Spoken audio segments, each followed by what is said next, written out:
Kami terharu, mulai baju, makanan, tidak kelaparan selama ini. Saya ucapkan terima kasih kepada Bapak Panglima dan Ibu dan pejabat Kodam, Persit. Semoga Allah membalas semua kebaikan Ibu.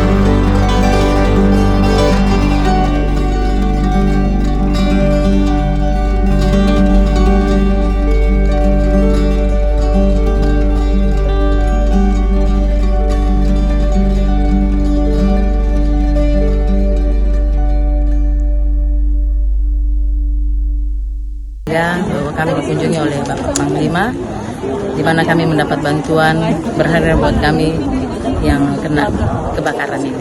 Terima kasih Bapak Pangdam, sehat selalu, Ewato.